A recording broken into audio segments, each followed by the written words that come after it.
Vous écoutez Le Livre d'or, un balado qui vise à commémorer la fondation du groupe de recherche et d'études sur le livre au Québec. On y discute de son histoire, de ses réalisations, mais aussi de l'état actuel de la recherche en sciences humaines et de son avenir. Fondé en 1982 par les professeurs Richard Giguère et Jacques Michon, le groupe de recherche et d'études sur le livre au Québec, le GRELQ, s'intéresse aux gens et aux métiers du livre, à la situation du marché du livre ancien et contemporain, aux usages du livre, aux archives éditoriales. Je suis Maxime Bolduc, doctorant et auxiliaire de recherche au GRELQ. Je suis Caroline Boivin, doctorante et auxiliaire de recherche au GRELQ. Une fois par mois, on vous invite à découvrir la signature d'individus qui ont joué un rôle déterminant dans l'évolution ou les réalisations d'un groupe de recherche quarantenaire. Dans l'épisode d'aujourd'hui, nous rencontrons Marie-Pierre Luneau, directrice du GRELQ depuis 2018. Marie-Pierre Luneau est professeure titulaire au département des arts, langues et littérature de l'Université de Sherbrooke. Ses recherches portent sur la sociologie de la littérature, l'histoire du livre et la littérature populaire. Elle mène actuellement 2 projets de recherche. Le premier s'intitule « L'offre et les usages » pour une histoire dialogique du livre et de l'imprimé. Le deuxième s'intitule « De l'amour à 10 sous, le roman sentimental en fascicule au Québec 1940-1965 », projet qu'elle mène avec Jean-Philippe Warren. Marie-Pierre a publié et collaboré à plusieurs livres, mais 2 manuscrits sont sous presse en ce moment même. Elle nous en dira plus tout à l'heure. Disons pour terminer sa présentation que Marie-Pierre est non seulement notre patronne au GRELQ, mais elle est aussi notre directrice de thèse. Donc, bonjour Marie-Pierre, on est content de te retrouver, Caroline et moi, pour te parler du groupe de recherche que tu diriges. Salut à vous deux, merci de me recevoir aujourd'hui. Bonjour Marie-Pierre. Donc, pour commencer, on aimerait faire un petit retour en arrière sur ton parcours personnel. Est-ce que tu pourrais nous dire ce qui t'a amené à t'intéresser à l'histoire du livre? Comment tu t'es retrouvé à t'impliquer au GRELQ? Oui, c'est une bonne question. Merci de la poser. Ça nous force à reculer dans le temps pas mal, vous allez voir. Dans le fond, mon amour pour l'histoire du livre vient de la sociologie de la littérature. Puis, c'est à ma première session à l'université que j'ai découvert cette discipline que je soupçonnais pas du tout, évidemment, arrivant du cégep en lettres. J'ai eu un cours avec Jacques Michon. C'était un cours obligatoire qui faisait peur à bien des étudiants. Puis ça s'appelait « Sociologie de la littérature ». Puis en même temps, j'ai eu un cours avec Sylvie Faure, qui est aujourd'hui prof au cégep de Sherbrooke. C'était un cours de littérature populaire. Puis dans ces 2 cours-là, j'ai compris que la littérature, ça pouvait nous servir à comprendre le monde dans lequel on vit. Par exemple, dans le cours de littérature populaire, on comprenait la fonction des petits romans harlequins de mon enfance. Moi, quand j'étais petite, les romans harlequins, ils arrivaient vraiment dans les boîtes de lessive. Pas toute mon enfance, mais à un moment, il y a eu une campagne où, en achetant une boîte de lessive, on avait un roman harlequin gratuit. Puis, évidemment, les romans, là, ils sentaient le savon. On lisait ça, puis ça sentait le savon. Mais j'avais donc lu ça jeune, appris à mépriser cet objet-là quand j'étais allée au cégep en lettres. C'était pas une lecture. Je m'étais rendu compte que, la littérature populaire, il fallait pas trop en parler, qu'on lisait ça, pour finalement arriver à l'université. Puis me faire dire qu'on pouvait non seulement en parler, mais étudier ces objets-là. Puis vraiment, à ce moment-là, je suis tombée en amour avec d'abord la sociologie de la littérature. Ensuite, j'ai été embauchée au GRELQ comme auxiliaire de recherche. Donc, vous pouvez me comparer à Obélix, si vous voulez. C'est depuis ce temps-là. Donc, j'ai travaillé d'abord au GRELQ, devenue co-directrice du GRELQ avec José Vincent en 2006, puis maintenant directrice. Tout un parcours qui part d'une boîte à lessive, donc les romans qui sentent le savon, je suis épatée. Pourrais-tu nous résumer, donc qu'est-ce que c'est le GRELQ? Combien de personnes? Comment ça fonctionne? Bien, le GRELQ, c'est des chercheurs et des étudiants. Je vais en parler beaucoup, j'imagine, pendant notre entretien. C'est 15 chercheurs, presque autant d'étudiants qui gravitent autour d'un intérêt commun pour le livre. 15 chercheurs rattachés à des universités québécoises ou canadiennes. 5 universités québécoises, donc UDS, l'Université de Montréal à travers l'EBSI, Concordia, UQTR et McGill, puis 5 universités canadiennes. Donc, on a des collègues from coast to coast, presque, à Ottawa, à Queens, à Toronto et à Calgary. Donc, tout ce beau monde-là travaille autour de différents projets dont on pourra parler. Et puis, évidemment, bien, il y a des étudiants qui font leur thèse et leur mémoire. Donc, ça donne un groupe très dynamique où on a toujours des interlocuteurs avec qui on peut parler. Donc, un gros groupe qui s'étend très loin géographiquement, mais aussi dans le temps. Ça fait quand même 40 ans que le GRELC existe. Et toi, tu as fait partie de l'histoire du GRELC pendant une bonne partie de cette période-là. Donc, tu as été témoin de l'évolution du groupe au fil des ans, autrement dit. Peux-tu nous dire, selon toi, qu'est-ce qui constitue les fondements du GRELC? Oui, je vais assumer mon statut d'Obélix, donc, qui est tombé dans la marmite. Il y a une chose qui ne change pas au GRELC, là, puis ça va avoir l'air peut-être cliché. En tout cas, on verra aussi ce que les autres invités vont dire comme caractéristique du groupe. Moi, ce que je trouve le plus important au GRELC, c'est le travail d'équipe. C'est le fait que peu importe comment ça va, on a toujours, j'ai parlé d'interlocuteurs, on a toujours des gens avec qui discuter qui vont nous permettre d'avancer. Quand on est bloqué intellectuellement, mais aussi des fois la recherche, c'est dur tout court moralement. Puis je pense que c'est vraiment ça la chose la plus précieuse. Puis ça vient autant des étudiants que des collègues chercheurs. Ça aussi, c'est cliché de dire à quel point la jeunesse peut nous nourrir, mais je pense que c'est vraiment ce qui nous tient en contact avec les enjeux actuels de la recherche. L'enthousiasme des étudiants, des étudiantes, c'est quelque chose qui est tellement stimulant comme prof, que vous allez entendre, je suis sûre, avec les autres invités aussi.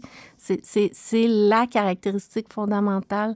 À l'université, on peut décider de travailler seul, ça se fait très bien, mais en groupe, c'est tellement plus porteur. C'est difficile, autrement dit, de perdre son enthousiasme quand on est entouré de cette qualité de chercheurs et d'étudiants qu'il y a au GRELC. Très bonne réponse. Il y a un proverbe qui dit « Seul on va vite, ensemble on va loin ». Donc, j'imagine que ça résume un peu l'esprit. Et puis, pourrais-tu nous partager maintenant un moment marquant dans ta carrière au GRELC, peut-être? J'ai pensé à cette question-là. Un moment, d'abord, carrière, hein, c'est un mot que j'aime pas trop utiliser, peut-être parce que ça fait carriériste. Puis, je trouve ça un peu réducteur parce que, dans le fond, je trouve que la vie professionnelle est beaucoup plus riche puis pleine que carrière. Des moments marquants, là, on va penser à des grands colloques ou des grands lancements. On pourrait évoquer ça. Mais en réalité, ce qui est le plus marquant dans une vie professionnelle,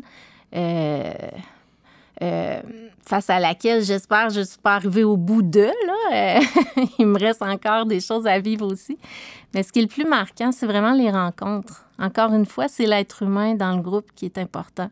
Donc, des rencontres avec soit des étudiants ou soit des collègues qui vont nous permettre de découvrir des pans de la recherche qu'on n'aurait pas soupçonnés. Donc, c'est vraiment ça, je pense. Puis ces rencontres-là, ben, font, encore une fois, que quand on a l'impression qu'on piétine, ben c'est l'autre qui nous supporte, qui nous traîne, même parfois. Puis c'est ça, les moments marquants. Donc, j'aimerais peut-être maintenant t'amener davantage sur les grands projets que le GRELC a menés.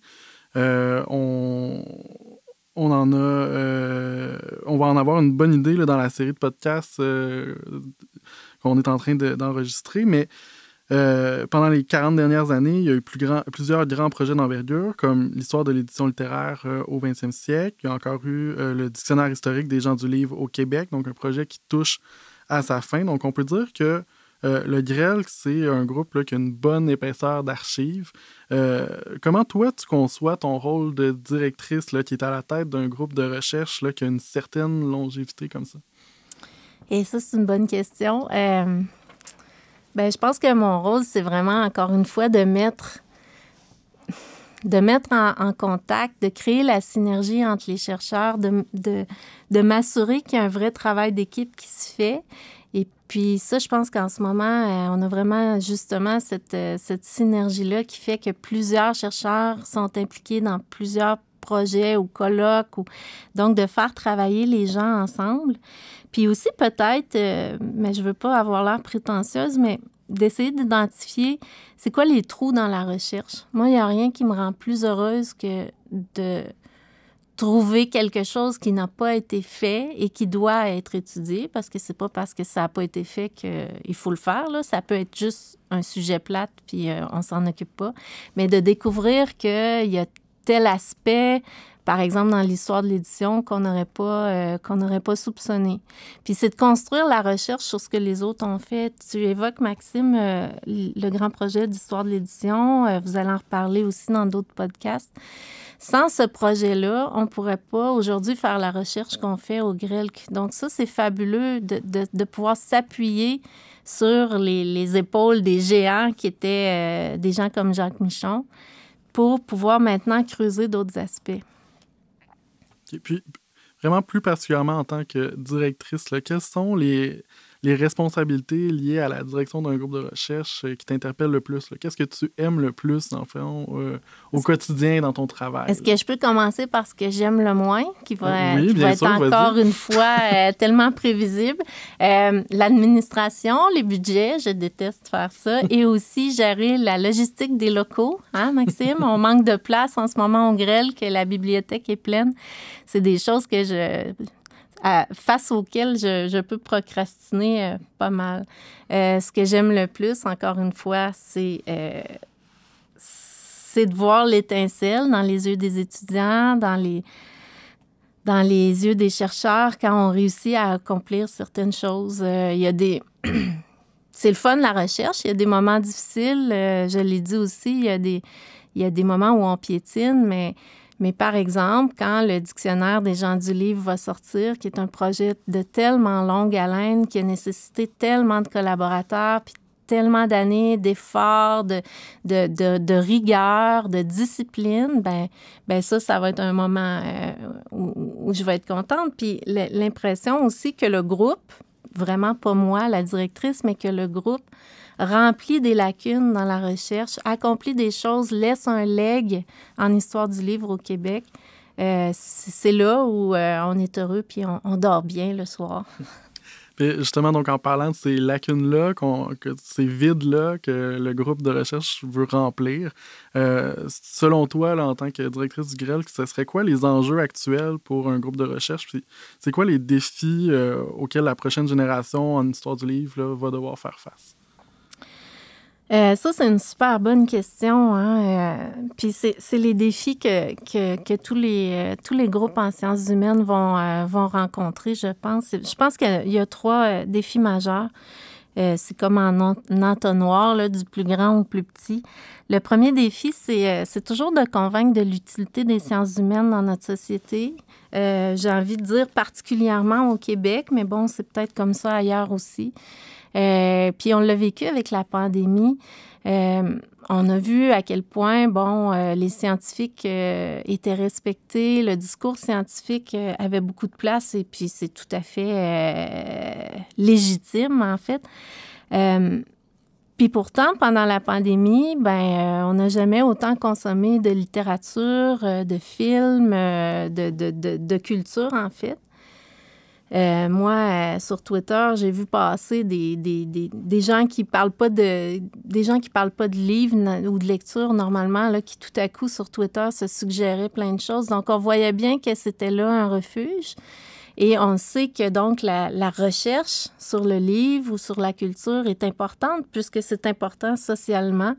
Mais ça, c'est un message qu'il faut toujours rediffuser, reformuler. C'est vraiment pas évident. Le deuxième défi, c'est pour un groupe comme le GRELC, c'est probablement de résister à devenir une méga structure. Les programmes de subvention, on pourrait en parler longuement. au fil des ans, là, les programmes changent, les exigences changent. En ce moment, il y a une forte tentation de créer des gros groupes, de financer des grandes actions concertées, des grands partenariats. Puis ça, je pense que c'est un défi. Il n'y a pas de mal à devenir un grand groupe, mais moi, j'ai comme la conviction que l'essence du grêle, ce qui fait sa distinction, c'est justement sa taille humaine. Puis j'ai l'impression qu'il pourrait y avoir une perte pour un groupe comme le GRELC. Là, je ne parle pas de tous les groupes en sciences humaines, mais un groupe comme le GRELC pourrait y perdre à devenir trop gros. Puis le dernier défi, il est moindre, mais c'est quand même, je pense, réel. En histoire du livre, il y a parfois un danger de cloisonnement. Puis ça, il faut veiller à ce que cette discipline parle aux autres disciplines et se surspécialise pas. Donc, on continue à réfléchir à des modèles théoriques communs, quelque chose qui se faisait beaucoup il y a 40 ans, qui a parfois tendance à se perdre. Donc, ça, c'est quelque chose à laquelle on doit vraiment veiller, je pense, pour pas devenir des surspécialistes d'un sujet très, très, très précis et pas être capable de parler aux autres, dans le fond. Ça, c'est une des tentations. Des fois, j'ai vu ça. Vous pourrez en reparler avec votre invité, Anthony Glinoer, qui est aujourd'hui directeur de la revue Mémoire du livre. Mais parfois, on voyait cette tendance-là de surspécialisation de certaines propositions où là, on se dit, bon, il faut quand même rester en dialogue avec la recherche en littérature, en sciences humaines au sens large. On a parlé de défis, donc, présents et futurs. Parlons maintenant projet. Marie-Pierre, tu as 2 livres sous presse. Peux-tu nous parler des projets en cours? Oui, au moment où on va lancer ce podcast, le livre que j'ai coécrit avec Jean-Philippe Warren va être en librairie juste à temps pour la Saint-Valentin. Ça s'appelle « L'amour comme un roman ». C'est l'histoire du roman sentimental au Québec d'hier à aujourd'hui. Donc, c'est la première synthèse. En fait, c'est la première étude qui porte sur tout le corpus de romans sentimental au Québec. Donc, ça a été fabuleux de travailler avec Jean-Philippe Warren là-dessus. D'abord, de lui faire lire des romans d'amour. Il a tout lu. En fait, l'étude évoque plus d'une centaine de romans qui partent du 19e siècle, puis on s'arrête au tournant des années 2000, donc avec la chick lit, l'homo-romance, etc. Puis on voit dans ce livre-là que, dans le fond, l'amour, c'est pas la conception imaginaire de l'amour, ben c'est pas quelque chose qui est figé dans le temps. Selon les époques, les représentations changent, puis c'est vraiment en lien avec la société. Donc, je reviens à ce que je disais au début. Ça a été un peu comme, encore une fois, une révélation de voir comment ces romans-là changent et nous ont des choses à nous raconter sur la façon dont les Québécois et les Québécoises ont rêvé à l'amour au fil du temps. Donc, ça a été un superbe projet, puis j'espère en avoir d'autres aussi amusants. L'autre livre super important, c'est un collectif co-dirigé par Stéphanie Bernier, Pierre Rajotte et moi-même, qui va s'intituler « Liberté et contrainte dans la littérature québécoise ». Puis c'est un livre qui a été fait en hommage aux travaux de Pierre Hébert, qui est professeur émérite ici à l'Université de Sherbrooke, mais qui est surtout un grand chercheur du GRELC. Donc, c'est un collectif où plusieurs chercheurs réputés en littérature québécoise, là, je vous laisserai découvrir la table des matières, ont voulu, par un article sur un sujet original, rendre hommage à Pierre Hébert en réfléchissant à comment, dans la foulée de ses travaux sur la censure, bien sûr, comment la littérature québécoise est parfois contrainte, mais comment aussi, selon les sujets, les acteurs du champ littéraire au Québec ont réussi à se frayer un chemin vers la liberté. On a vraiment hâte de découvrir ces 2 ouvrages-là.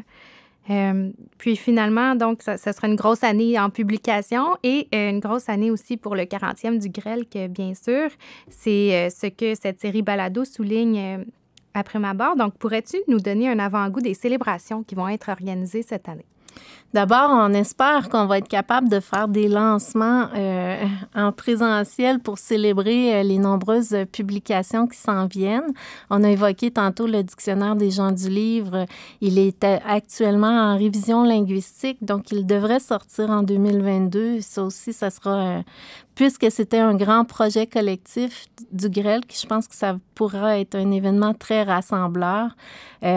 Outre ces lancements-là, il y a au mois de mars une journée d'études, hommage cette fois à Patricia Godbout, qui vient de prendre sa retraite, mais qui est aussi une fidèle chercheure du GRELQ depuis de très nombreuses années, voire depuis les débuts, elle aussi.